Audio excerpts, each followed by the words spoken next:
Muy buenos días a todos, soy Erika Sánchez Chablet y en nombre del Comité ANUYES TIC les doy la más cordial bienvenida al panel de expertos Los retos de las TIC en las responsabilidades de la gestión financiera de las IES, en el marco del encuentro ANUYES TIC Virtual 2021. En esta ocasión nos acompañarán moderando la sesión el maestro Juan Manuel Arciniega, coordinador de la Comisión de Administración y Gestión Financiera del Comité ANUYES TIC y asesor en la Universidad de Colima. Así también nos acompañará el doctor Alfredo Aranda Fernández, profesor investigador en la Universidad de Colima. Adelante, maestro Juan Manuel. Buenos días a los panelistas. Mi nombre es Juan Manuel Arciniega Díaz, como lo acaban de mencionar. Le doy la cordial bienvenida a todo el público que se está comunicando, que se está estableciendo comunicación en este evento, en las plataformas virtuales. Y realmente estamos felices por encontrarnos en este lugar. En este reto que tenemos ahora de la transformación digital, tenemos este panel que se llama así, los retos de las TICs en las responsabilidades de la gestión financiera en las IES. Realmente yo lo hubiera sintetizado un poquito mejor, le hubiera puesto las TICs y las universidades. Retos, posibilidades y las preocupaciones, que eso es algo que nos viene mucho.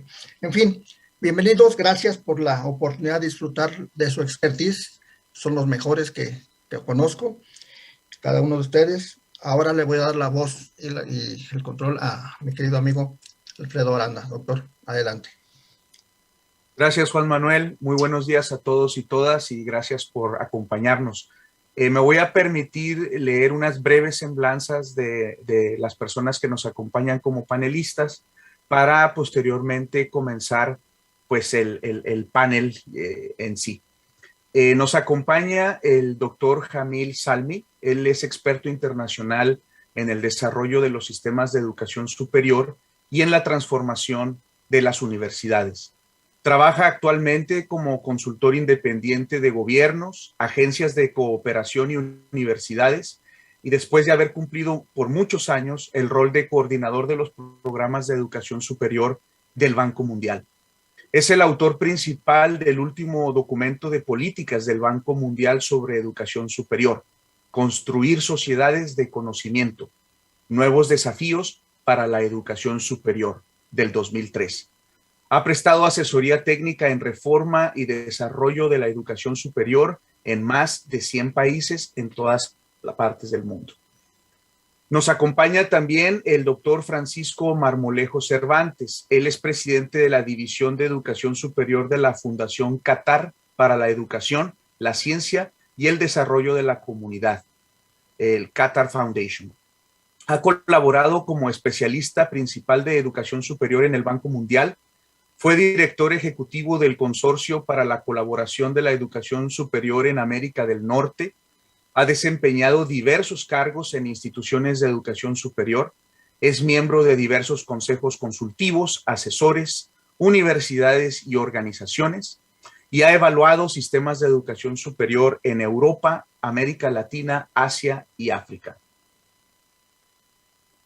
De igual manera, el doctor Gonzalo Rodríguez Villanueva, quien es licenciado en Economía por la Universidad Estatal de California en Hayward, es doctor en Ciencias Económicas, ha sido catedrático en diversas instituciones de educación superior y posgrado, ha sido director de diversas áreas en las mismas instituciones, ha publicado numerosos artículos científicos, pertenece a asociaciones internacionales, nacionales, estatales y locales, ha recibido diversos reconocimientos en su trayectoria profesional y actualmente es director de la empresa Centro Regional de Innovaciones y es consultor en diversas organizaciones.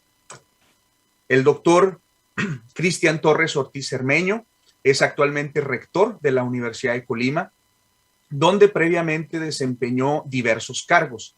Ha sido consejero electoral, ha colaborado con el gobierno del estado, ha sido evaluador en diversos organismos, se mantiene involucrado en actividades de educación continua desde su ingreso a la licenciatura y hasta la fecha. Participa en seminarios, cursos, foros y talleres relacionados con gestión legislativa, gestión pública y sociedad civil, política internacional, retos de la democracia contemporánea, normas internacionales ISO, sistemas de gestión, liderazgo y pensamiento sistémico en la universidad. Y por último, nos acompaña la doctora Julia Tagüeña Parga. Ella estudió física en la Universidad Nacional Autónoma de México y obtuvo su doctorado en física del estado sólido en la Universidad de Oxford en Gran Bretaña. Es investigadora titular C del Instituto de Energías Renovables de la UNAM y nivel 3 del Sistema Nacional de Investigadores. Fue directora del Centro de Investigación en Energía y de la Dirección General de Divulgación de la Ciencia de la UNAM. Fue directora adjunta de Desarrollo Científico del Consejo Nacional de Ciencia y Tecnología. Es la coordinadora de comunicación del Centro de Ciencias de la Complejidad. Pues sean todos ustedes bienvenidos y bienvenida a este evento. Y pues creo, Juan Manuel, que podemos empezar con la primera serie de preguntas, si lo consideras oportuno. Adelante, Alfredo, adelante. Sí. Muy bien, entonces vamos a comenzar con una pregunta para el doctor Jamil Zalmi y la misma pregunta con algún refuerzo que quiera añadir el doctor Francisco Marmolejo. Y esta primera pregunta es para ir arrancando motores, así que les vamos a dar a cada uno de ellos 5 minutos para que nos den sus puntos de vista. Y la pregunta, doctor Jamil Zalmi, es la siguiente. ¿Qué barreras pueden obstaculizar a una universidad para que logre su transformación digital y obviamente sus objetivos trazados? Adelante, por favor. Muchas gracias. Muy buenas tardes. Quizás vaya a empezar con 3 puntos como barreras importantes. La primera es la falta de preparación de las universidades. Un amigo mío fue reclutado desde Estados Unidos para enseñar en la Universidad de Singapur hace 11 años. Y a su gran sorpresa, cuando llegó allá, repito, hace 11 años, le obligaron a aprender a enseñar en línea. A raíz de la epidemia del SARS de 2002-2003, la universidad había reflexionado sobre cómo hacerse más resiliente, buena preparación. Sin embargo, he visto muy pocas universidades haciendo lo mismo. Y en 2002, el rector de la Universidad de Stanford hizo un discurso muy famoso donde hablaba del tsunami acercándose a las universidades y no hablaba del mar, del Océano Pacífico, estando él en California, sino del tsunami digital que se acerca. Pero me doy cuenta que muy pocas universidades le hicieron caso hasta que nos llegó este virus muy pequeño pero muy peligroso, el COVID-19. El segundo punto es que cuando nos llegó la pandemia, de manera general había todavía un prejuicio en contra de la educación a distancia, en contra de la educación en línea. Un ejemplo, cuando el Perú publica su primera ley de educación superior en 2014, hay unos artículos explícitamente en contra de la educación en línea. Por ejemplo, un solo ejemplo, uno no puede ser rector de una universidad o decano si el doctorado ha sido adquirido en línea, a distancia. Y el tercer ejemplo es la situación de una gran mayoría de los profesores, y no es una palabra negativa mía, sino que a raíz de muchas entrevistas que hice durante la pandemia, varios profesores empezaron la conversación conmigo diciendo: profesor Zalmi, tengo que confesarle, yo soy un dinosaurio digital. Es decir, que muchos profesores, aun con buena voluntad, no estaban preparados para enfrentar la transformación digital muy rápida que hemos vivido. Excelente, doctor Jamil. Muchas gracias por su respuesta. Doctor Francisco Marmolejo, añadir algo en esta temática tan importante, por favor. No, pues como lo comentábamos antes del inicio de esta sesión, al estar preparándonos, lo que agregaría es que estoy completamente de acuerdo con Jamil. Y ya con eso lo dejamos. No, me coincido completamente con sus observaciones. y quisiera agregar y de repente reforzar algunos de estos obstáculos para la transformación digital de las universidades. Primero, y tiene un poquito que ver con lo que mencionaba Yamil, es que existe en general, en muchos casos, poca claridad del para qué y del por qué de la transformación digital. Esto es algo que me parece que es un obstáculo fundamental. El no saber exactamente qué es lo que queremos hacer, para qué queremos hacerlo y por qué queremos hacerlo en el tema de transformación digital, nos puede llevar a decisiones erróneas, costosísimas y con todas las implicaciones de desencanto que esto puede provocar en las comunidades de nuestras instituciones de educación superior. Y creo que sobran muchos casos por compartir a nivel institucional, particularmente sé de varios casos en México, en donde ha habido enormes esfuerzos sin esta claridad y finalmente son esfuerzos que se tienen que abandonar después de haber hecho grandes inversiones, gran dedicación de tiempo y toda una serie de desgastes asociados con esto que llevan prácticamente a nada y que provocan que mucha gente se sienta desencantada, primero porque tenían altísimas expectativas o segundo porque no hubo la capacidad institucional para entender esta transformación digital. Un segundo aspecto tiene que ver, digamos, o está asociado con ello, es lo que decía Yamil, poco conocimiento de lo que significa la transformación digital. Creo que hay mucho por hacer, diríamos, hacer una disección entre lo que es la transformación digital, de qué estamos hablando, y lo que no es la transformación digital, de qué no estamos hablando, porque esto nos lleva precisamente a crear falsas expectativas respecto a lo que se puede lograr.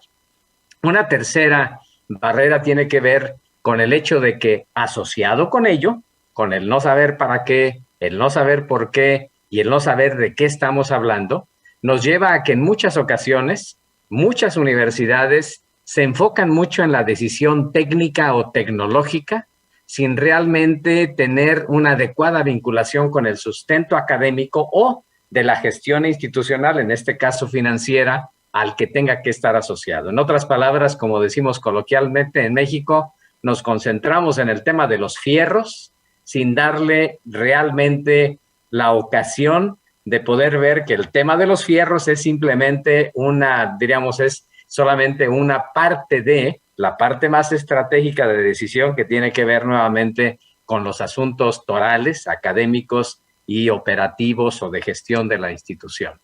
Una tercera, siguiente barrera, ya hasta perdí la cuenta de cuántos lleva, prometo que voy a terminar pronto, me quedan como 40. Una siguiente barrera tiene que ver con el asunto de los dineros. Efectivamente, la transformación digital cuesta, y cuesta dos cosas: tiempo, dinero, 3, y esfuerzo. Pero tampoco hay que, diríamos, irnos con la finta, como decimos coloquialmente en México, porque ciertamente sí es un asunto de dinero, pero tampoco no es nada más asunto de dinero. Mucha gente suele decir, no, esto cuesta mucho. Pues sí, efectivamente cuesta mucho, pero también hay que tomar en consideración que al final de cuentas es una inversión más que un costo o gasto.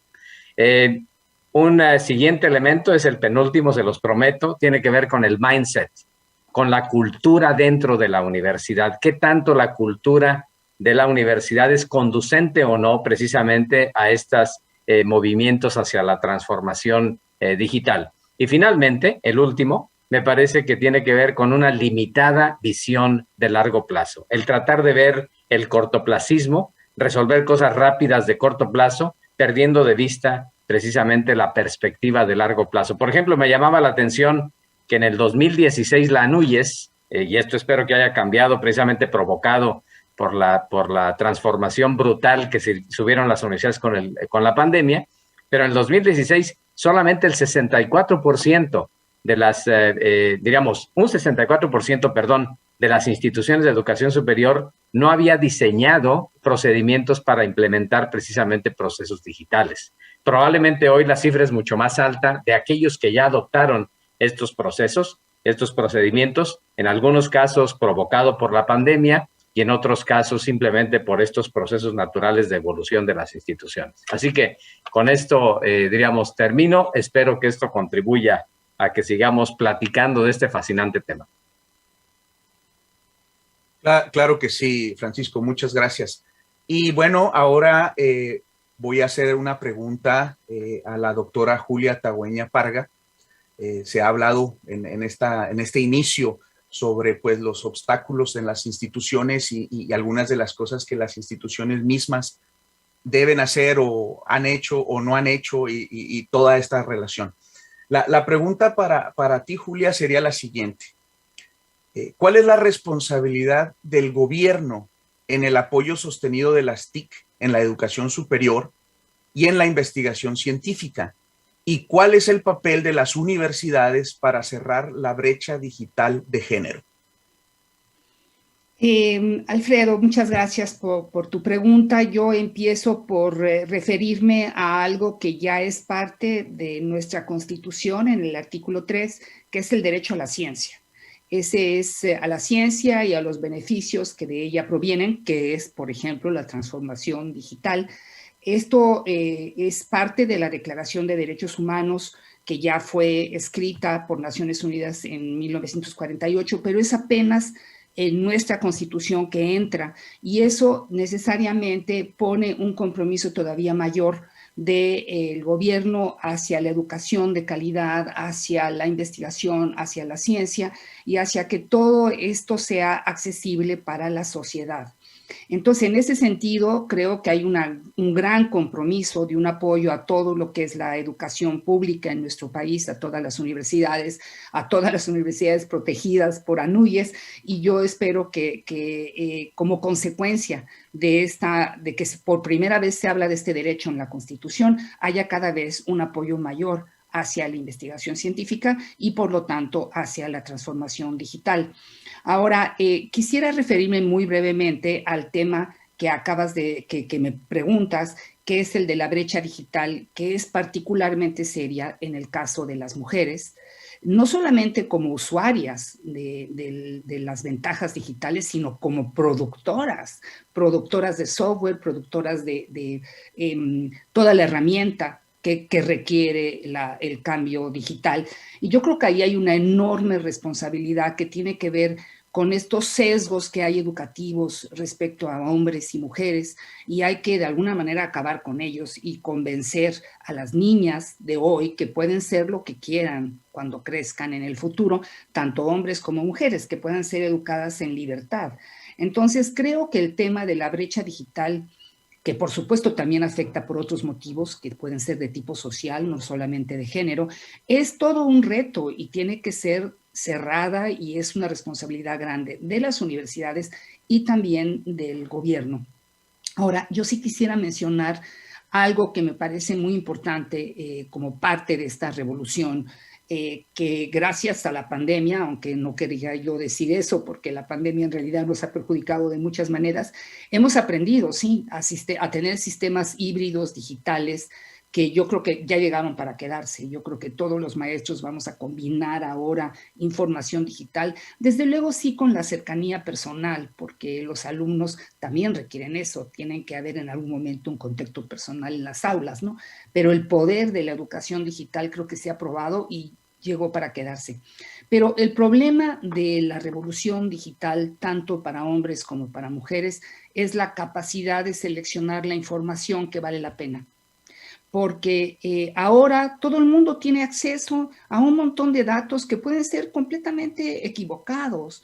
Y si no hemos educado correctamente en las universidades a hombres y a mujeres a tener un pensamiento crítico, lo que van a hacer es llegar a información que no es correcta y que puede a veces inclusive ser francamente peligrosa. Soluciones de salud que son absurdas, y eso antes, claro, no pasaba, porque antes, bueno, si nos vamos muy atrás, pues ¿quién tenía un libro incunable que le pudiera dar información? Pues ahora ya no es así, ahora ya todos podemos llegar a la información, lo cual es fantástico, es democratizador, es muy correcto, pero va unido al gran peligro de las noticias falsas, ¿no?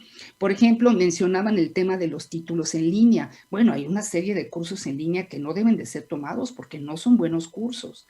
Entonces, creo que la responsabilidad tanto del gobierno en realidad de tener, digamos, bien equipadas a las universidades y luego de las universidades de tener bien educada a la gente para que pueda distinguir la información correcta y trabajar en vencer todas las brechas, muy particularmente en apoyar que las mujeres participen en carreras técnicas. Bueno, he mezclado un poco las cosas, pero quería añadir lo de la información peligrosa, por lo que decían mis colegas anteriores, ¿no? Evidentemente, la revolución digital tiene muchas ventajas, pero como todo en este mundo también tiene complicaciones que debemos de enfrentar y son las universidades las que pueden hacer eso.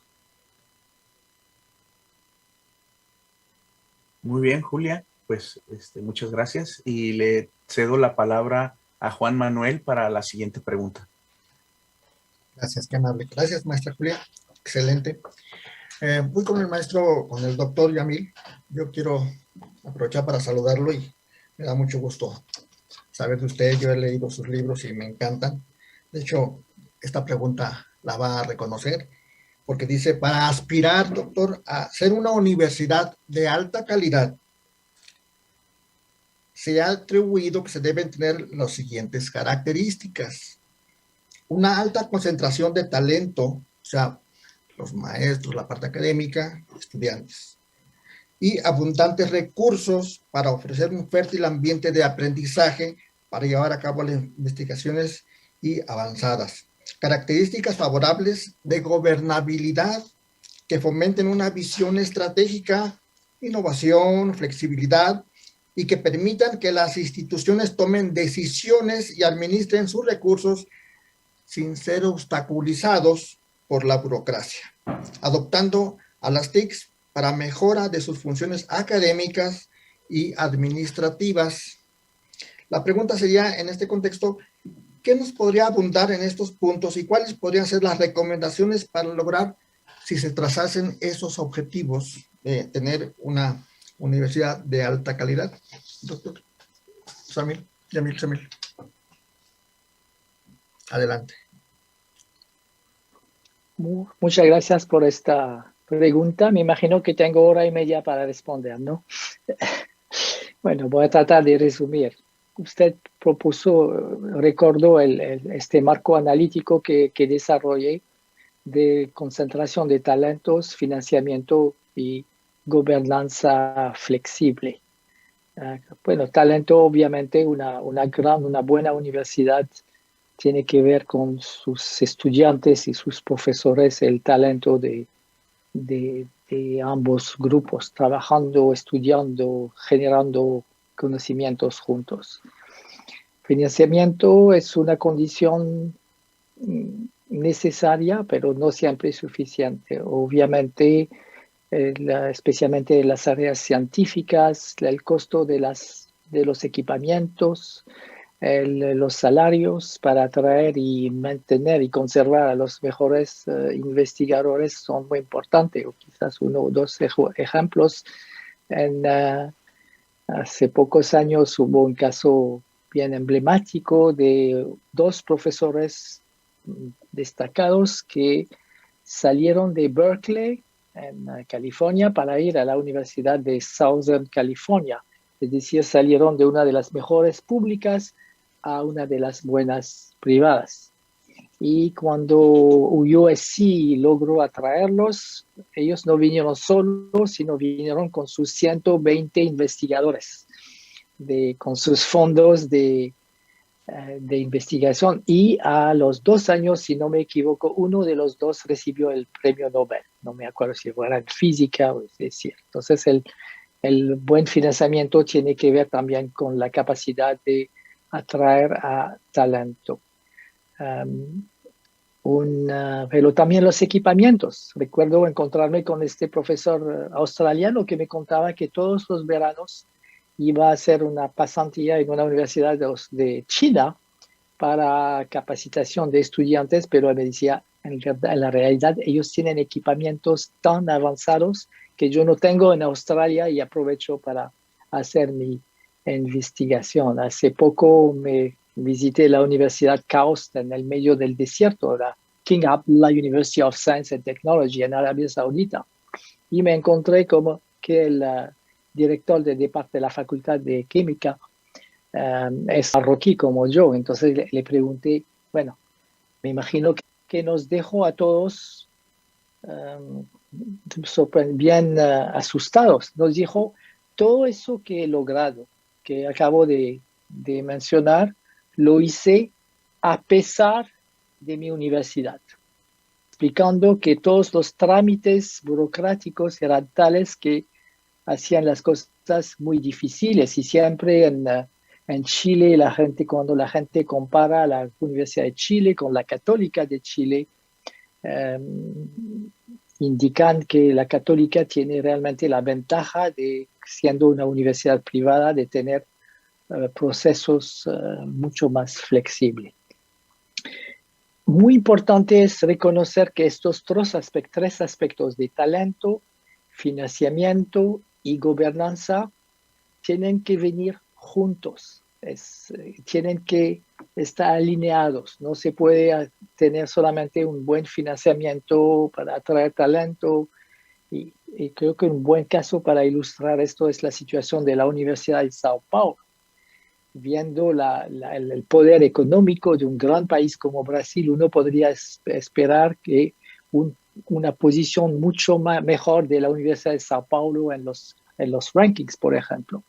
Y lo que pasa allá es que a pesar que sea la universidad pública más rica en América Latina, a pesar que tenga muy buenos profesores y que el reclutamiento de los estudiantes sea muy competitivo, selectivo, la Universidad de Sao Paulo no se ha desarrollado como lo podía por temas de gobernanza, con el tema de las elecciones. Cada 4 años cambio de rector después de una elección democrática que es más un proceso político que científico.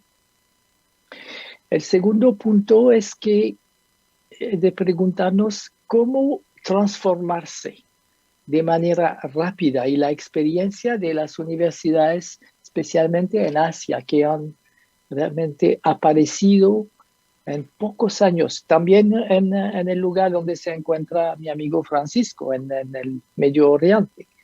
Son universidades donde se observan 5 características. Primero, un liderazgo fuerte, inspirador, basado en una visión audaz para el futuro de la universidad. Segundo, en un enfoque en la internacionalización, no porque es la moda, no porque es bueno para el ranking de Times Higher Education, sino que permite atraer y movilizar a talentos de otros países para mezclar experiencias, para abrir nuevos horizontes, para mandar también a estudiantes a hacer sus posgrados y tener otras experiencias. Tercero, las universidades de alta calidad son universidades innovadoras. Innovan en los programas, en la pedagogía. Siempre hablo de Olin College of Engineering como la escuela de ingeniería más revolucionaria del mundo, donde el aprendizaje se hace en grupos a través de búsqueda de soluciones, o universidades donde la organización de las facultades no es la tradicional por disciplina, sino por temas multidisciplinarios. También, como cuarto factor, el hecho de enfocarse, concentrarse para la capacitación de sus programas de investigación, programas niche, tomar un área. Hace poco estaba trabajando con una universidad chilena que está en una ciudad al borde del mar, no voy a mencionar el nombre, y especialidad en temas de ingeniería. Y les pregunté cuántos de sus programas tienen que ver con el mar, con el océano, con la biología marina, etc. Y hubo un silencio, un largo silencio, y después me admitieron que no tenían ni uno. Entonces, de concentrarse es también muy importante. Y finalmente, hacer planeación estratégica, hacer benchmarking, no para imitar a los demás, sino para aprender de los aspectos fuertes y para tratar de transformarse en base a estas lecciones. Ojo, hacer benchmarking no es enfocarse, concentrarse, obsesionarse con los rankings, que hoy en día veo tantos gobiernos como universidades que piensan solamente en su posición en los rankings. A veces hay un director de los rankings. A veces piensa en las colaboraciones con otras universidades solamente en función de su posición en los rankings. Se dan las visas de entrada o para reclutar a profesionales extranjeros en función del ranking de la universidad de donde salieron, o las becas para estudiar al extranjero. Y se hacen estrategias para subir en los rankings. No, yo creo que eso es la mala manera de pensar en la excelencia académica. Incluso, y eso va a ser mi último punto, quiero invitarlos a pensar más allá de la excelencia académica medida de manera tradicional a través de los rankings o las publicaciones en Nature y Science, etc. Yo creo que especialmente durante la pandemia nos hemos dado cuenta de lo que a veces hubiéramos podido olvidar, es que la contribución de las universidades no es solamente sus publicaciones, sino su compromiso con la sociedad. Hace 3 años, un colega amigo mío, Pierre Desmarais, ex rector de la Universidad Libre de Bruselas, y su servidor, publicamos o presentamos lo que llamamos los principios de Shanghai. Y lamentablemente el ranking de Shanghai sigue siendo más conocido que nuestros principios de Shanghai. A lo mejor nunca los han leído o escuchado. Y se trata de recordar y enfatizar el papel de las universidades en la sociedad, su contribución, de 4 maneras complementarias. Primero, el compromiso con la equidad, la inclusión y el pluralismo. Ser una universidad de gran calidad no significa necesariamente ser muy elitista, muy exclusiva. Segundo, y en el tiempo de fake news, de verdades alternativas, la verdad científica, el compromiso de la universidad para preparar a los jóvenes a pensar de manera crítica es sumamente importante. A lo mejor algunos de ustedes conocen al Marcelo Knobel, que acaba de terminar su mandato de rector de la Universidad Unicamp en Brasil. Y como físico, él me contaba que durante los últimos años, cuántas veces ha tenido que intervenir para explicar que la Tierra no es plana. Que hoy en día hay congresos internacionales de los que piensan que la Tierra es plana. 8% de los brasileños lo piensan. Entonces, esta segunda misión de defender la evidencia científica, el saber científico es muy importante. Tercero, la ética. No solamente se trata de preparar a profesionales para el mundo laboral, pero también de preparar a ciudadanos honestos, especialmente, tristemente, en algunos países de América Latina es una prioridad. Y finalmente, el compromiso con la sociedad para servir, para trabajar con las comunidades, para hacer una contribución a solucionar los grandes desafíos de la sociedad, de las comunidades, de la región, de los países y de la humanidad, porque hay desafíos que no se pueden tratar de manera aislada y hemos visto durante la pandemia un movimiento de solidaridad entre universidades e investigadores compartiendo las bases de datos sobre COVID, el análisis genético, etc. Y yo creo que eso es una misión, una responsabilidad muy, muy fuerte de las universidades. Y termino para mencionar que a lo mejor conocen este nuevo ranking de Times Higher Education sobre el impacto de las universidades, que se mide mirando cómo contribuyen a los 17 objetivos durables del desarrollo, de SDGs en inglés, y fue muy lindo ver que la primera universidad en México en este ranking es la UNAM. Aquí que quería mencionar en el contexto del encuentro de hoy. Con esto termino mi presentación.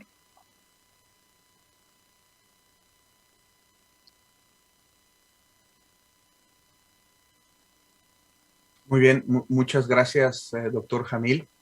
Y bueno, vamos a continuar. Seguramente tendremos tiempo de tocar esos temas de nuevo al final de las exposiciones de los demás compañeros. Y quiero volver a invitar a Julia. Hubo una pequeña confusión en los tiempos.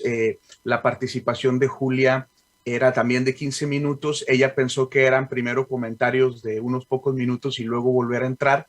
Así que ahora le voy a pedir a Julia que en los próximos 12 minutos nos presente lo que nos iba a comentar, sobre todo en relación a la brecha digital de género. Julia, adelante, por favor. Y muchas gracias, Alfredo. Efectivamente, entendí que querían una pregunta rápida y luego vendría la presentación. Ahí va, prometo ser muy eficiente y veloz para contarles. Déjenme nada más asegurarme que está puesta la presentación y que ustedes la ven, si la ven bien, ¿no? Entonces, les recuerdo la pregunta, responsabilidad del gobierno y cuál es el papel de la brecha de género, y ya comenté que la revolución digital pues es el reto de las universidades, y el derecho humano a la ciencia pues es un compromiso importante del gobierno hacia todas las universidades que tienen que estar cerca de esta posible brecha, de este posible avance digital. Pero yo quiero insistir en la parte de la brecha digital de las mujeres, ¿no? Las mujeres tienen que entrar en esta área de conocimiento porque somos la mitad de la población, y hablaban hace un momento de la inclusión de las universidades. La primera inclusión tiene que ser sin duda de género, y claramente hay una segregación por materias, ¿no? Aquí vienen, por ejemplo, los datos de la matrícula de la UNAM.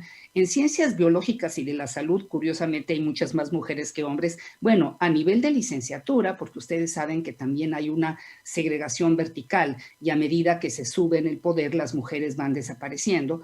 En humanidades y artes también hay más mujeres que hombres. En ciencias sociales es casi paritario, pero lo que tiene que ver con cómputo, ciencias físicas, matemáticas, ingenierías, es clara la diferencia entre mujeres y hombres, y eso no es un fenómeno nada más de nuestro país, sino que en realidad es común al mundo.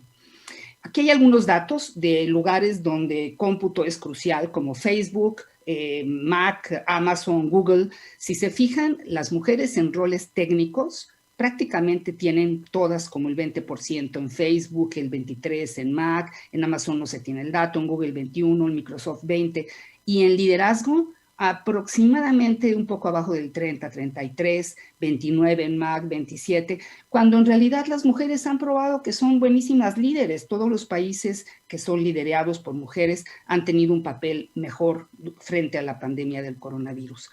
Y lo que quiero mencionar es un esfuerzo hecho por un proyecto que se llama Gender Gap in Science, donde México ha colaborado a través de una red de mujeres que tienen una red de ciencia, tecnología y género, y a través de la Sociedad Mexicana de Física y la Sociedad Internacional de Unión de Matemáticas, en fin, y desde luego UNESCO, toda una serie de instituciones internacionales que han estado estudiando este tema de lo que se llama la brecha de género. Y, por supuesto, las disciplinas más importantes son matemáticas, en esta brecha a la que me refiero, matemáticas, química, física, astronomía, biología y ciencias de la computación. Este es todo un proyecto para analizar los datos del mundo y para analizar los ejemplos de éxito, para repetirlos, ¿no? Y esta página la pueden consultar en internet, y viene toda una serie de buenas prácticas que pueden las universidades tomar para fomentar que las mujeres participen en carreras de cómputo y que además tiene mucho que ver con las otras, porque digamos un físico actual no puede hacer su trabajo sin el conocimiento digital. Entonces, en realidad no es nada más ciencias de la computación, sino todo lo que tiene que ver en el área de ciencias naturales y exactas. Y ellas sacaron un libro, digo ellas, aunque seguro que había algún hombre, pero generalmente todo este tipo de proyectos vienen de grupos de mujeres, que sí hay hombres muy solidarios, pero a las que se les ocurre hacer ese tipo de proyectos son en general mujeres. Sacaron un libro muy interesante con una serie de consejos que yo creo que podríamos tomar para nuestras universidades, ¿no? Y en este libro sacan también datos muy interesantes. Por ejemplo, muchas mujeres por el mismo trabajo cobran menos. Y luego aquí, no sé si lo pueden ver bien, pero es una carrera en la que el hombre va adelante, pero la mujer va cargando la casa, los niños, el servicio, el apoyo, los papás. O sea, las mujeres siempre tienen un trabajo mucho más completo y complicado que los hombres. Y luego dan datos súper interesantes de la productividad, ¿no? Por ejemplo, esto es para astronomía, ¿cuántos artículos empiezan como líder una mujer? ¿Cuántos empiezan como líder un hombre? Hay muchas historias en la historia de la ciencia y la tecnología donde las mujeres han tenido las ideas, pero no han aparecido como las directoras del proyecto, ni han aparecido como las líderes de los artículos. Es más, hay un momento en que ni siquiera podían publicar. En esta ley astronómica de Henrietta, que consigue hacer en Harvard, el artículo lo publica su director Viking, no lo publica ella, porque las mujeres no podían publicar. Entonces ahora se llama la ley de Leavitt, pero en ese momento el artículo no tenía su nombre. Entonces hay datos muy interesantes en este documento. Por ejemplo, dónde están las mujeres publicando, como el 10% de las revistas científicas publican mujeres, 20% en astronomía. En astronomía siempre ha habido un poco más mujeres que hombres. Digo, que hombres no, más mujeres que en otras áreas del conocimiento.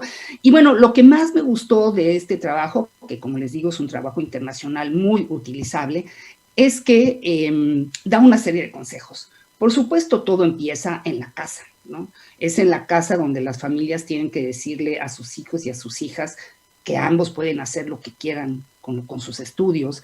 Deben jamás de hablar de sesgos, ¿no? Nunca deben de decir que las mujeres no sabemos hacer matemáticas, porque además no es cierto, pero además sería un error enorme ir en esa dirección. Este tipo de sesgos no solamente perjudican a las mujeres, también perjudican a los hombres, ¿no? Hay hombres que tienen vocaciones, por ejemplo, literarias, que a su familia no les parece correcto que las tengan. Entonces, hay que aprender en la familia a ser muy respetuoso de eso y, desde luego, promover un apoyo de la sociedad hacia este tipo de inclusión, ¿no? Yo trabajo en energías renovables, y ahí hay toda una campaña para convencer, son también trabajos técnicos y también todos tienen que ver con cómputo, porque lo que pasa con TICS es que TICS es todo un área, pero además es la base de prácticamente todo, ¿no? O sea, nadie puede trabajar en energía sin al mismo tiempo tener una cultura digital. Y es muy interesante cómo las energías renovables han fomentado más la participación de las mujeres, porque el campo de energía convencional de las grandes torres petroleras estaban las mujeres totalmente alejadas y es ahora que empieza a haber mucha más participación y ese es un tema fundamental en que las mujeres tienen de alguna manera que tener que ver. Entonces hay una serie de consejos, ¿no? Para los padres, pues evitemos los sesgos de género, promovamos el balance y la inclusión. Las organizaciones científicas, las universidades deben de dar un ambiente respetuoso de trabajo y desde luego tienen que impedir y atender el acoso de género, porque en toda esta campaña que hace este estudio de las brechas de género, muchas mujeres declararon haber sido atacadas y acosadas. Entonces, es un tema que las universidades tienen que enfrentar, tienen que promover un ambiente amistoso. Yo he trabajado muchísimo con colegas hombres, tengo muchísimos amigos, súper buenos amigos hombres. De ninguna manera estoy diciendo que hay que separarnos, todo lo contrario, tenemos una meta común y debemos de trabajar juntos. Y hay que promover políticas de igualdad de género. También las sociedades científicas, que son las que crearon este estudio que les comento, pues tienen que trabajar en un cambio de cultura, ¿no? Tienen que promover las buenas prácticas y desde luego es muy importante incrementar la visibilidad de las mujeres en la ciencia. Tiene que haber claridad en que hay muchas mujeres buenas científicas porque las niñas muchas veces se inspiran por un ejemplo y desde luego hay que buscar la paridad. Por ejemplo, en este panel faltan mujeres. Digo, yo les agradezco muchísimo que me hayan invitado, pero hay que buscar paneles paritarios, comités paritarios, sin demérito sin que se imponga. O sea, yo, por ejemplo, cuando busco a alguien experto en un tema, no me importa si es hombre o mujer, busco que sea experto en el tema. Ahí creo que el género no tiene nada que ver. Pero en cambio, si voy a hacer un comité, ahí sí es muy importante tener diversidad, porque además de la diversidad salen mejores criterios y mejores opiniones. Déjenme que, ya estoy a punto de terminar, bueno, esto se los quiero contar porque me parece muy importante. Como ustedes saben, las Barbies han sido verdaderamente promotoras de una idea equivocada de cuál es el papel de la mujer. Bueno, ya cambiaron su posición. Ahora resulta que las nuevas Barbies son científicas. Están inspiradas en diferentes científicas que han hecho la diferencia en la pandemia. Por ejemplo, Sarah Gilbert es la que estuvo detrás nada menos que de la vacuna de AstraZeneca. Y no sé si ustedes lo vieron en televisión, pero a mí me pareció maravilloso cómo ella va a un partido de tenis en Wimbledon y se para el estadio a aplaudirle. No es común que un estadio le aplauda a una mujer científica. Y ahora resulta que hay muñecas que pueden comprarle a sus niñas para que vean que se pueden volver científicas y ser famosas. Y hay muchas historias que han salido a la luz, como las primeras mujeres que participaron en la NASA, que las llamaban las calculadoras humanas, o la historia de la astronomía de Hewitt que les acabo de mencionar, o en México las primeras mujeres físicas trabajaron en energía nuclear, justamente interpretando los trazos de la energía nuclear, pero claro, rápidamente se empoderaron y se volvieron investigadoras. De hecho, las dos primeras físicas, acaba de morir la segunda, la primera fue Alejandra Haidar, la segunda fue María Esther Ortiz, que murió recientemente, y son las primeras físicas mexicanas, porque en México la ciencia en realidad es bastante reciente. Y la Academia Mexicana de Ciencias está promoviendo esto. Ha hecho esta tabla periódica toda llena de científicas y todas las de aquí son mexicanas. Y ha hecho también juegos para niñas pequeñas donde ponen a todas las primeras mexicanas que hicieron la diferencia en las diferentes disciplinas de nuestro país. Y eso es todo. Pero me parecía muy importante hablarles de mujeres en ciencia, mujeres en cómputo, y asegurarles que no solamente en cómputo, sino en todo, sin las mujeres no vamos a poder. Tenemos que hacerlo todos juntos para enfrentar el cambio climático. Muchas gracias. Muchas gracias, Julia, por la presentación y por todas los comentarios e ideas que nos estás compartiendo. Estoy seguro hablaremos un poquito más de estos temas al final también. Y ahora sigue el turno del doctor Cristian Torres Ortiz Cermeño. Cristian, buenas tardes. La pregunta es la siguiente.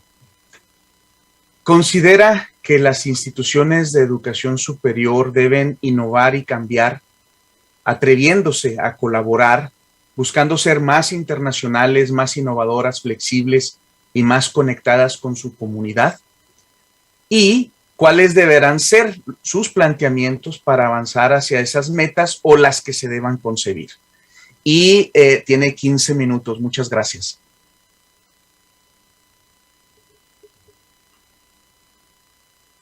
Muchas gracias, Alfredo. Un saludo a todos los integrantes del panel desde la Universidad de Colima. Me permitiré proyectar una pequeña presentación que sirva como guía para mi intervención. Yo lo primero que quiero comentarles es que hablaré desde la realidad local que finalmente construye o abona a la realidad global. Y evidentemente, pues hablaré puntualmente del caso mexicano. En ese sentido, en México, no particularmente en mi universidad, yo hablaría en México en lo general, se identifican retos muy importantes internos y externos para las universidades. Los internos parecieran ser transversales, muy convencionales ahora que estamos regresando a una actividad presencial después de tantos meses de pandemia. Sin embargo, tienen sus condiciones particulares, sus peculiaridades en cada universidad del país, incluso en cada uno de los subsistemas que tenemos en nuestro país. En ese sentido, lo que quiero decir aquí es que no hay un piso uniforme para enfrentar estos retos que se han planteado en la pregunta. Me adelantaría a la respuesta, Alfredo. Evidentemente, en la pregunta principal, que es la primera, la respuesta es sí, pero ya lo dijo el doctor Marmolejo, es decir, ¿cómo le vamos a hacer? Ese es el gran desafío que tenemos las universidades en México y en el mundo para enfrentar y acompañar esta innovación que es inevitable, es ineludible. Además, también hay una serie de retos externos que por sí mismos ya eran bastante desafiantes sin la pandemia. Es decir, disposiciones del gobierno nacional que tienen que ver con una reorientación de la educación superior en el país, incluso con un nuevo marco normativo, que es una ley general de educación superior de reciente promulgación, que explica o perfilará cambios estructurales en la educación superior en México. Sin embargo, seguimos teniendo un desafío importante en el tema de cobertura, en el tema de absorción, en el tema de ahora cómo enfrentamos esta crisis de salud pública. Y refería una disposición normativa que, además de la coyuntura de la pandemia, representa retos muy significantes para las instituciones de educación superior en nuestro país. Evidentemente, ya se ha mencionado tres elementos con los que yo coincido, que es el tema del talento, es decir, ¿cómo innovar sin estos tres elementos? El talento, tener una gobernabilidad aceptable en la institución referida, y sobre todo el tema del recurso financiero. Yo diría que en México, y particularmente podría hablar por mi universidad, el tema de la gobernanza, el tema del trabajar con nuestra gente, con nuestra comunidad, no es un tema tan complejo. Diría también que el tema del talento existe en un buen nivel en diferentes áreas del conocimiento, en la Universidad de Colima y en muchas universidades del país. Sin embargo, lo decía bien la doctora Julia en su primera intervención, el tema del financiamiento no es un tema alentador para la educación superior en nuestro país, como no lo ha sido, yo diría, en los últimos años en nuestro país. El escenario cada vez es un poco más incierto, cada vez es un poco más complejo con respecto a esta responsabilidad que hacía referencia la doctora de que los gobiernos puedan estar financiando la educación. No es un tema sencillo, a diferencia de lo que sucede en muchos otros países del mundo. La siguiente, por favor. Sin embargo, la situación que es compleja, pues evidentemente tenemos que invertirla, transformarla para encontrar las áreas de oportunidad y ver cómo las universidades pueden desarrollarse en ese escenario. A mí me parece que un dato alentador para las universidades, y estoy de acuerdo cómo renombraron el panel refiriendo a TICS y las universidades pueden ahora jugar un papel de promoción del cambio mucho más importante que hace apenas algunos meses. Y trato de explicar por qué. La crisis institucional, la crisis de la vida pública, de la vida institucional que se está viviendo en muchas latitudes de nuestro planeta, hace posible o le da la oportunidad a las universidades que sean la punta de lanza para la promoción del cambio, no solo en la vida académica, sino en la vida social, donde tienen directa injerencia las universidades. Evidentemente, hay la pandemia ya se decía, o los efectos de la pandemia ya se decía en las primeras intervenciones, han acelerado una transición, un cambio que parecía en otra situación llevaría muchos años. Sin embargo, preocupa que esa transición esté impregnada de un sentido de urgencia que me parece puede provocar errores en el proceso. Esa transición no es sencilla, no es inmediata y llevará un tiempo a las instituciones de educación superior poderla consumar. Y evidentemente el tema tan discutido hoy en México de la calidad y de cómo evaluar la calidad, y el tema de la equidad, donde ya también lo refirió la doctora Julia, no solo en el tema de género, sino también en el tema de la cantidad de jóvenes que en países como el nuestro y en Latinoamérica en lo general tienen acceso a la educación superior. Ahí tenemos un déficit muy importante con respecto a otras regiones del mundo. En ese sentido, hablando de las posibles vías o de los posibles caminos que nosotros identificamos, estoy de acuerdo con el doctor Marmolejo que no debemos perder el rumbo en que en esta transición lo importante es lo técnico, o como él decía y habitualmente decimos en México, lo importante son los fierros. Estoy de acuerdo totalmente con él. A mí me parece que lo más importante es la gente, es cómo transmitimos, cómo convencemos a la gente de este proceso de transición que en el mediano plazo, yo no hablaría de un corto plazo, nos podría llevar a un escenario de un cambio estructural, que es lo que tanto se ha buscado en las últimas décadas en la educación superior. Para ello considero fundamental que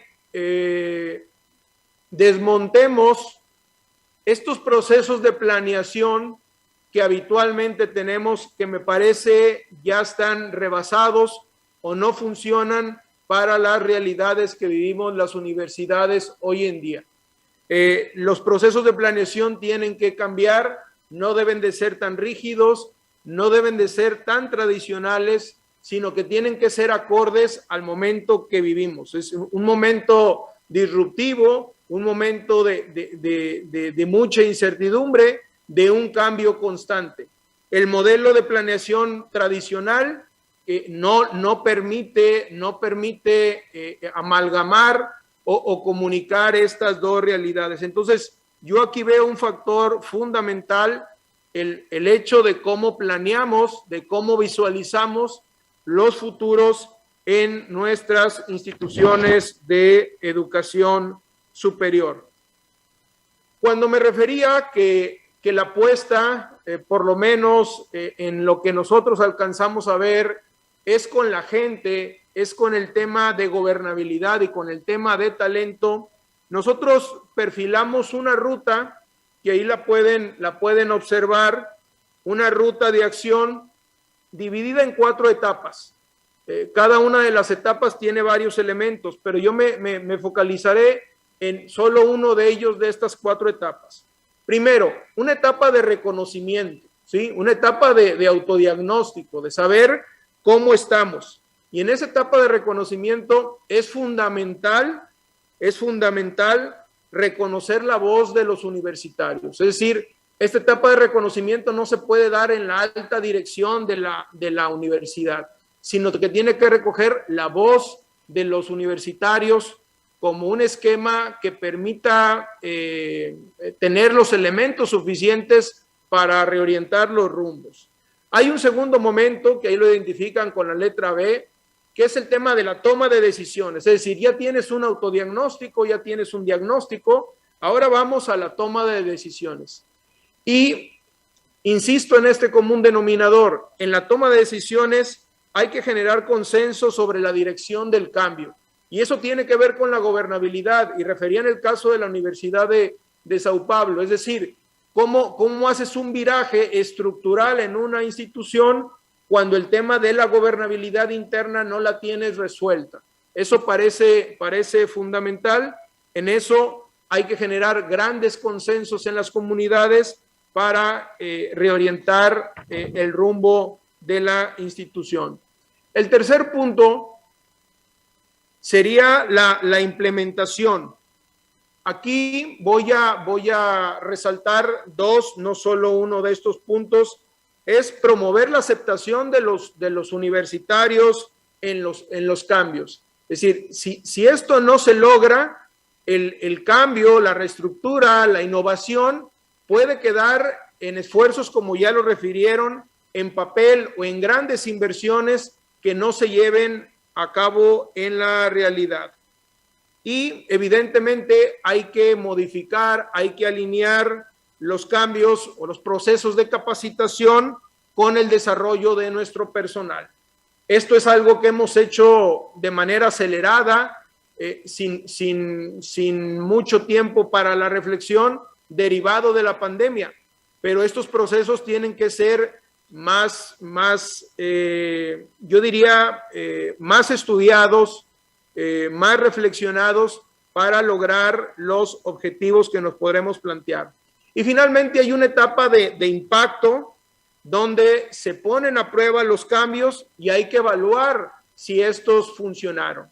Por eso decía que no hay que confundirnos con el sentido de urgencia que hay en esto, porque el sentido de urgencia tiene horizontes muy cortoplacistas, de semanas, de meses, y eso yo no veo cómo sea posible, considerando lo que mencioné en la primera etapa del contexto o la realidad imperante, cuando menos en un país como México. Y finalmente quisiera referir algunos puntos que me parecen fundamentales e insisto, tienen que ver con la gente, tienen que ver con los integrantes de las comunidades, más con el despliegue tecnológico que me parece lo podemos lograr sin tantas dificultades, considerando que tenemos un recurso humano sumamente calificado. Lo que no tenemos a veces es el financiamiento, pero sí tenemos talento y un recurso humano sumamente calificado.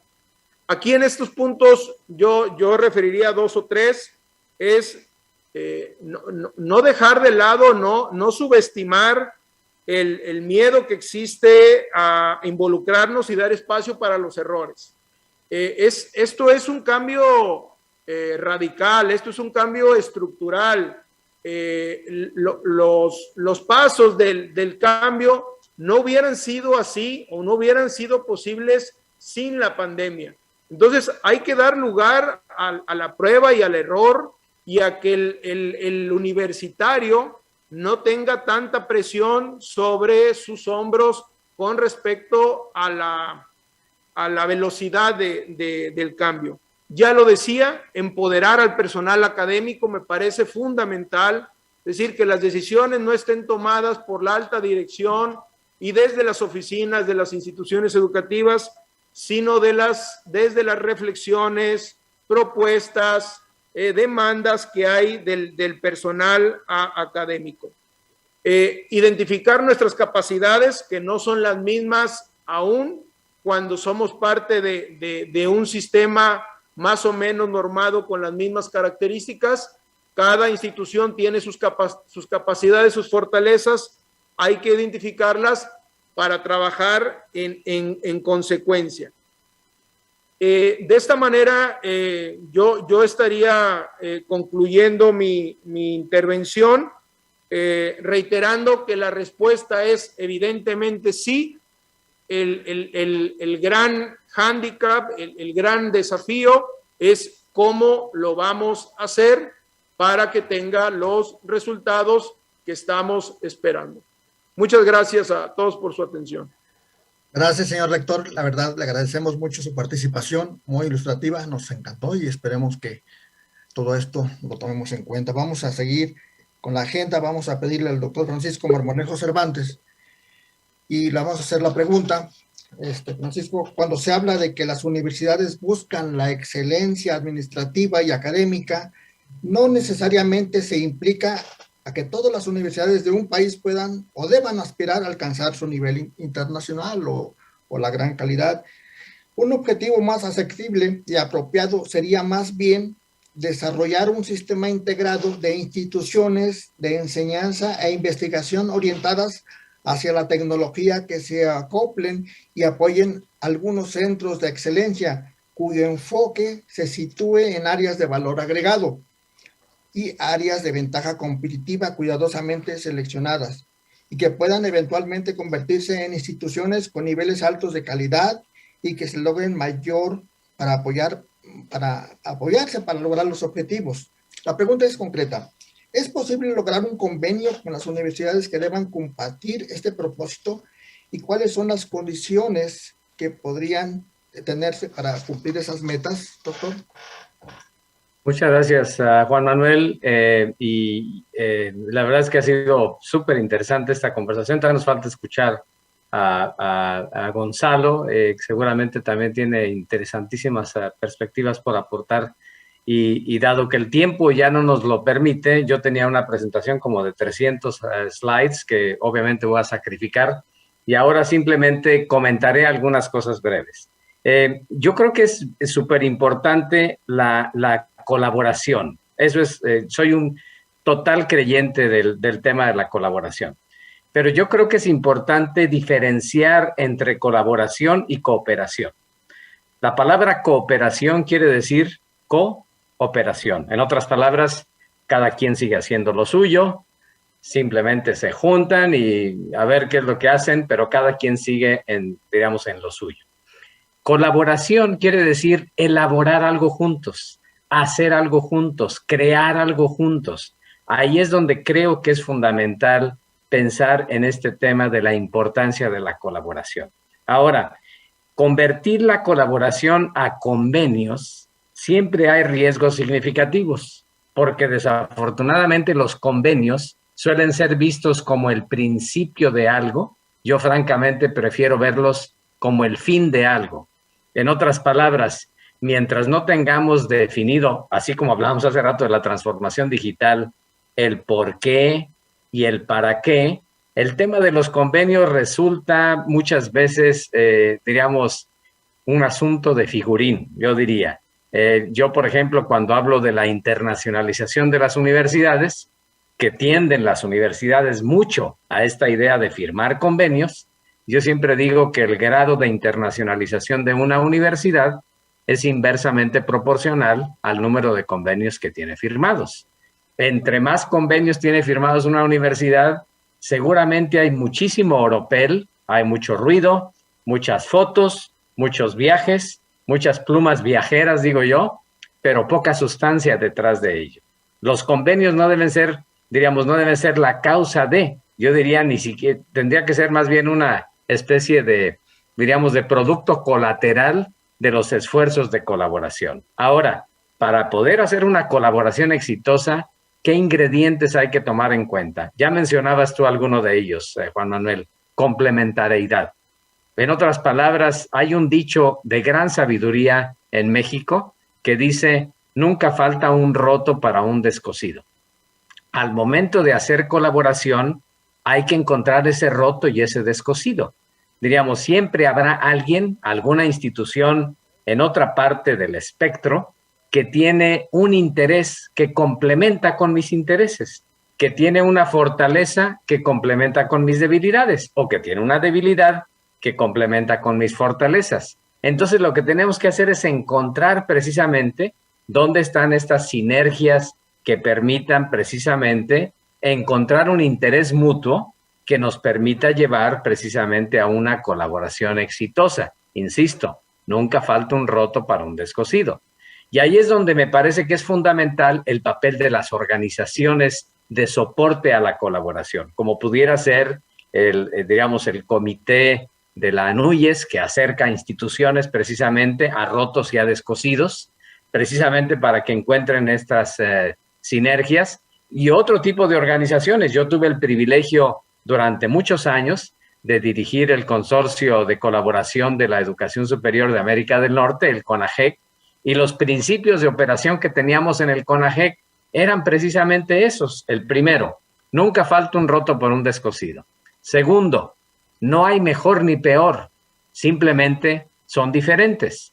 Cuando partimos del supuesto de la equidad, ahí en este sentido estamos logrando precisamente este diálogo de iguales, este diálogo de pares. No es que la institución fulana de tal es la mejor porque la que está más avanzada, o la que tiene más dinero, o la que es más grande, o la que es más vieja, o la que tiene más nivel en los rankings a los que se refería hace rato Yamil, y que la institución nueva, pequeña, etcétera, no sea buena, ¿no? Inclusive en muchas ocasiones son las instituciones pequeñas, ágiles, las que realmente logran hacer innovación. Yo recuerdo cuando tuve el gusto de conocer y colaborar con Gonzalo, cuando él trabajaba en el Itson, toda una gran cantidad de innovadoras ideas en una institución que no tenía el nombre de la Universidad de Sonora, hablando del contexto de Sonora, pero que tenía muchísimas cosas que lograba hacer precisamente por este espíritu de innovación, de ser una institución con un liderazgo que impulsaba este tipo de cosas. Insisto, entonces, primero, nunca falta un roto por un descosido. Segundo, no hay mejor ni peor, simplemente diferente, y hay que celebrar la diferencia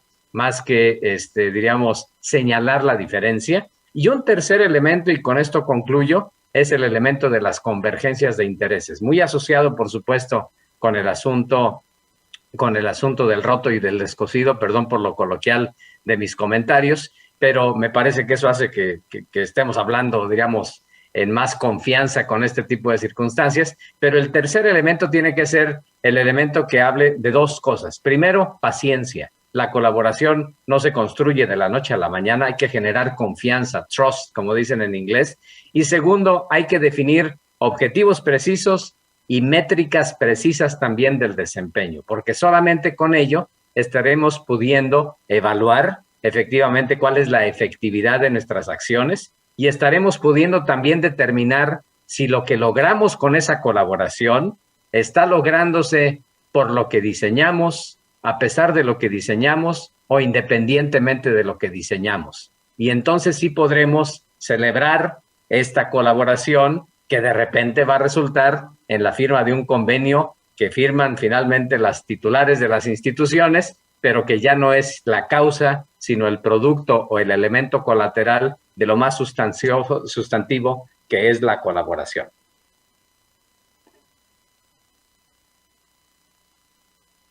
No te escuchamos, Juan Manuel.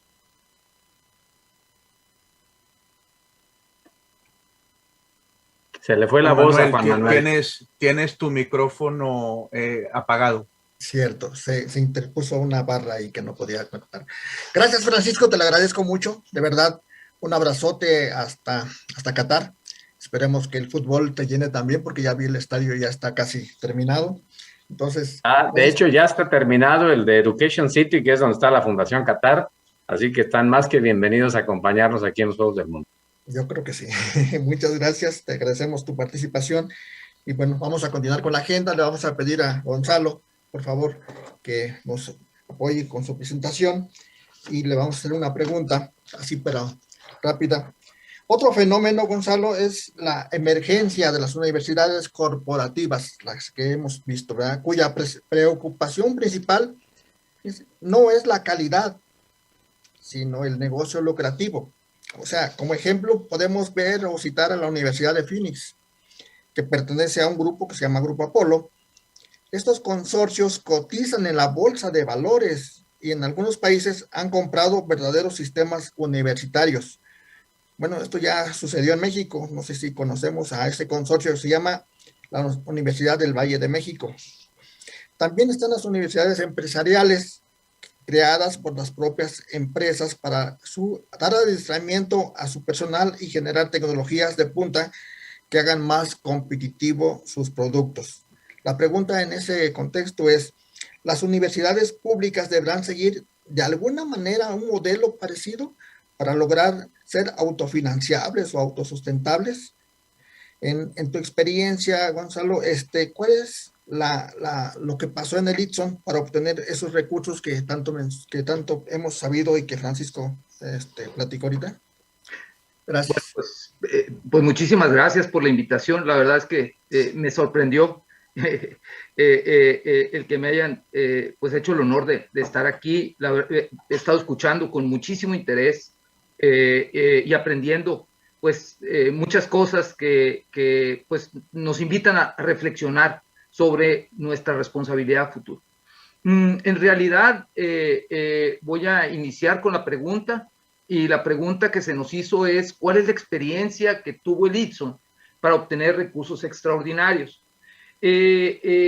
Francisco hizo mucho énfasis y el doctor Yamil también lo comenta con mucha fuerza y con mucha precisión, el para qué. O sea, lo primero fue una decisión, hubo una decisión. Y ustedes se preguntarán, bueno, ¿y esa decisión? ¿Por qué tan importante la decisión? Bueno, ahorita parte de mi presentación es que nosotros somos una universidad pública, autónoma, pero nacimos del Club de Leones, de una preparatoria. Y eso hace que desde que nacimos tuvimos una necesidad para la sobrevivencia, pero sobre todo para el desarrollo.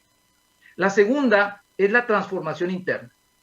Es decir, nosotros tuvimos que tomar la decisión de ir contracorriente, como decía Yamil, que dijo el chileno. Es decir, sí, o sea, si tú quieres lograr algo, las cosas no van a ser fáciles, van a ser complicadísimas, pero tienes que apoyarte en tu comunidad interna y tu ecosistema. Tercero, el modelo de vinculación y financiamiento. Ya que sabes lo que quieres y ya que demostraste que eres digno de confianza, relaciónate, redes y alianzas. Para nosotros, pues yo tuve la fortuna de coincidir con Francisco en su gestión de CONAGEC y nos abrió las puertas de la Universidad de Arizona todo el tiempo que pudimos. Yo tuve la oportunidad de estar desde Dirección de Ciencias Sociales y Humanidades hasta Secretaría de Rectoría, Director de Planeación, Vicerrectoría Académica y finalmente Rectoría, en un trayecto largo de procesos, y esto me permitió ya moverme al cuarto punto, que es la internacionalización y atracción del talento, y hoy día ya podemos hablar de cuáles son esos impactos. Primero, tomamos la decisión. ¿Por qué se toma la decisión? Porque el ITSON nace en 1955 del Club de Leones. Es autónoma, descentralizada del Estado y asume personalidad jurídica propia en el 76. Y en 1991, acuérdense que en el 89 cae el muro de Berlín y ya en el 91 se disuelve la Unión Soviética. Hay un mundo totalmente turbulento que pone en riesgo a la propia universidad porque somos la segunda universidad. Es decir, el costo por estudiante, o sea, el costo por estudiante en el ITSON es muy bajo porque el presupuesto es muy bajo. Nosotros desde en el año 91, cuando sale el valor del modelo ITSON, hacemos un plan que empieza en 1995 y cada 7 años hacemos reestructuración curricular. Hicimos la primera en el 95, la siguiente en el 2002, en el 2009 y en el 2015.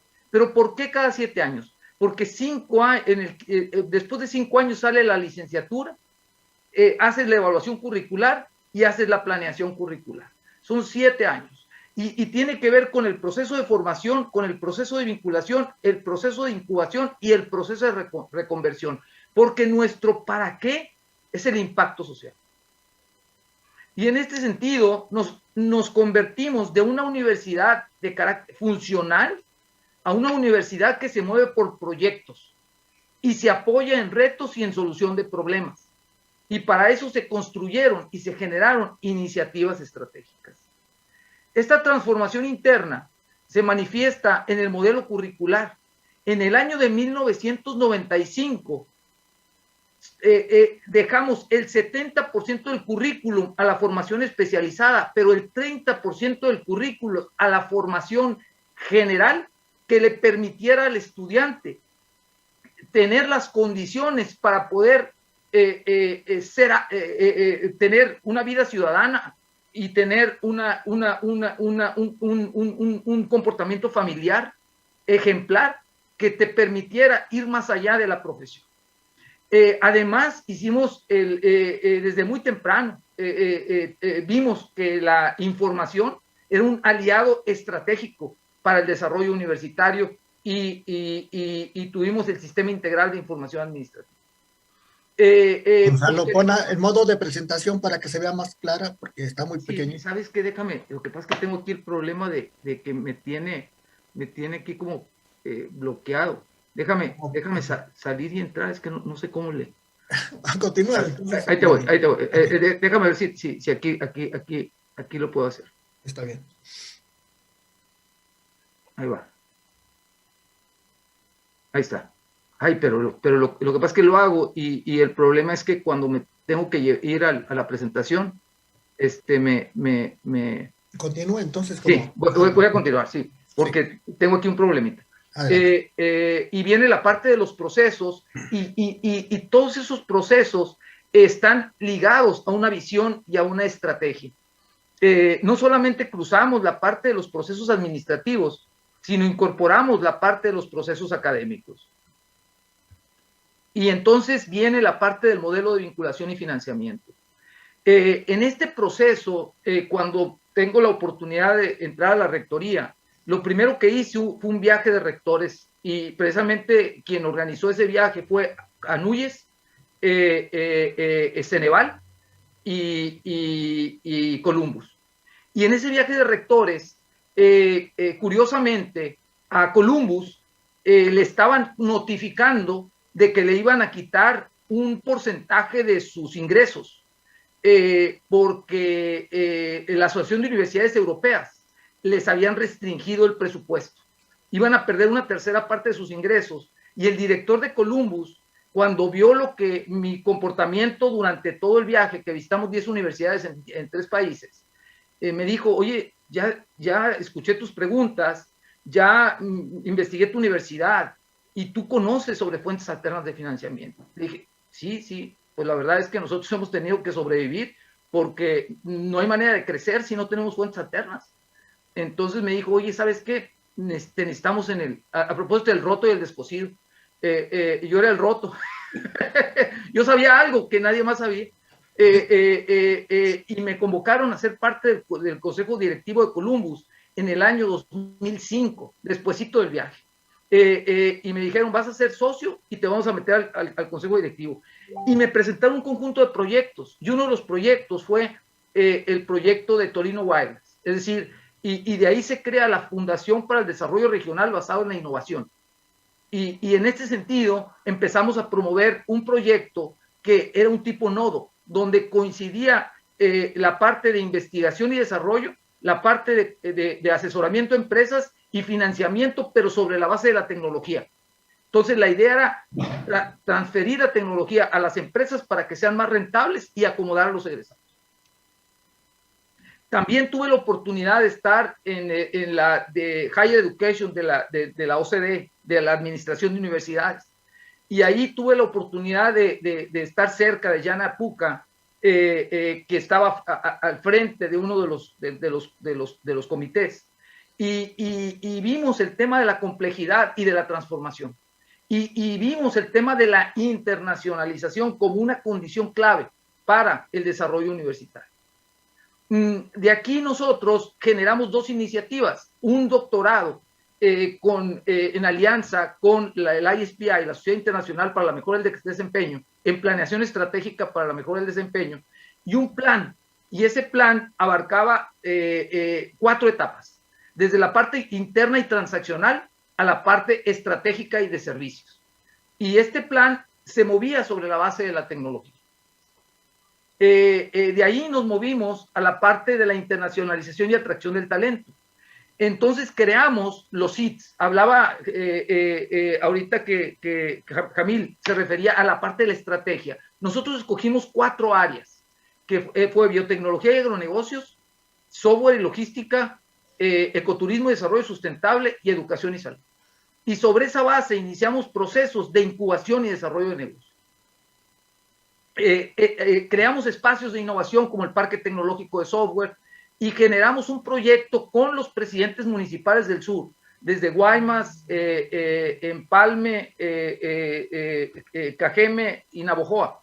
Hicimos un plan para la integración de la región, pero basado en las ventajas comparativas, para convertirlas en ventajas competitivas. Logramos la atracción de inversión y talento, y por ejemplo nosotros recibimos el programa ADOC que viene de Taiwán, donde desde el año de 2009 nos donan equipo y personal, y ellos pagan el personal, y por lo menos en mi tiempo se lograron 11,000 personas alfabetizadas tecnológicamente a través de este centro. Por otro lado, trajimos a Ciudad Obregón el Foro Euro Latinoamericano para el Desarrollo Regional basado en innovación, en donde se mostraron, a propósito de lo que decía Francisco, en el sentido de cómo alguien pequeño puede hacer cosas interesantes, no porque los hace él, porque no tiene los recursos, sino porque está complementado con otros. Y entre todos hacen más. Y todo está reportado en un libro que pueden consultar en el internet, que es sobre Higher Education in Regional and City Development. Y todo eso está ahí asentado. Y ahorita, bueno, pues dirán, pues todo es puro rollo. Bueno, pues sí es parte de rollo, pero aquí les muestro algo que es interesante. Sonora ahorita participa con el 12% del total de las exportaciones agroalimentarias del país, que equivale a 4 billones de dólares. Y destaca en todos los productos. Esta es una presentación que van a tener, así es que voy a... Otro, empleos en tecnologías de información. Ahorita la doctora Julia hablaba sobre el tema de las tecnologías para mujeres y para hombres. En Ciudad Obregón, el sector que más genera empleos entre el 2016 y el 2020 fue el de las tecnologías de información. Es decir, de aquí vienen y se llevan a la gente para Jalisco, se llevan a la gente para Ensenada, se llevan a la gente para Nogales, o sea, vienen y se los llevan para el desarrollo del software. Y la logística. De tal manera de que ya ahorita viene el proyecto SkyBridge para el e-commerce, para que desde aquí se muevan productos al Bajío y a Latinoamérica. Y hay empresas como Constellation Brands, que ahorita trae todo su centro de distribución, y también la empresa PepsiCo, que está poniendo todo su centro de distribución, tanto para la parte del MRO, que es mantenimiento de aviones, como la parte de la manufactura. Y por otro lado, la expansión del puerto de Guaymas. Conclusiones. Se requiere colaboración e integración académica, social, empresarial, mediante nodos de innovación basados en tecnologías para obtener recursos extraordinarios en las IES. Es decir, yo estoy totalmente de acuerdo con el concepto de Francisco. Hay que colaborar, hay que hacerlo juntos. Ello implica enfrentar el reto de la transformación de la oferta académica de las IES, pero eso implica pagar el precio. Hay un precio que tenemos que pagar, y el precio es privarnos de algo que nos pertenece y controlamos por hacer algo juntos que nos conviene. Bueno, con esto termino. Gracias, muchas gracias, Gonzalo. Bueno, como siempre, muy ilustrativa tu presentación. Existen por ahí algunas preguntas, quiero ver, creo que Lilia ya se salió. Maestra Erika, ¿está ahí? ¿Existen preguntas para el foro? No, eso no lo sé. ¿Qué continúa? Porque ya estamos... Bueno, por lo pronto... sí había un comentario que publicó Lili hace un poquito de tiempo en la participación de Jamil, en donde Gloria Reyes dice que está totalmente de acuerdo con lo que está diciendo. Todas las universidades deben estar comprometidas con la sociedad. Un comentario más que pregunta de Gloria Reyes que generó pues la participación de Jamil, ¿no? O sea, ahí está para que Jamil sepa y todos sepamos lo que se está generando. Y no sé si Erika o Lili tengan más comentarios en las redes. Si no, hay un par de preguntas que podríamos hacer para detonar, pero si me lo permites, Juan, quizás podría hacer una de ellas. Sí. Pregunto nomás esta pregunta, ajá. Sí. Quería preguntarle a Erika dice, si existen preguntas. ¿No hay preguntas en el público? Ok, entonces vamos en el chat dice que no.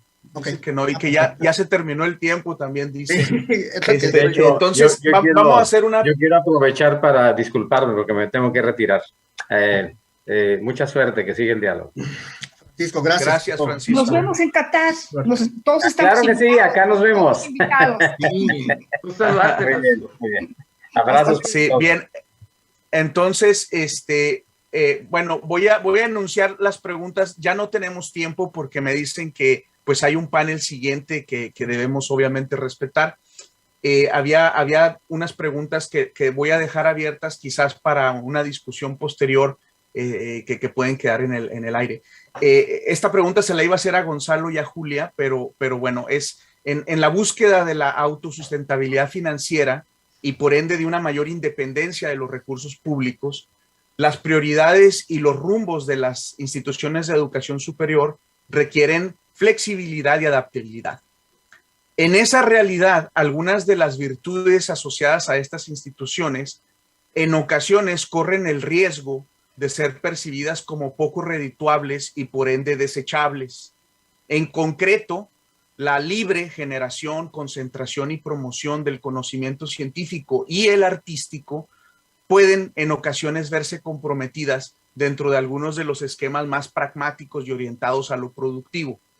La pregunta era, ¿qué estrategias podrían ayudar a mantener un equilibrio razonable entre estos polos aparentemente opuestos? Que como dijo Gonzalo, en realidad no están del todo opuestos, pero a veces así son percibidos.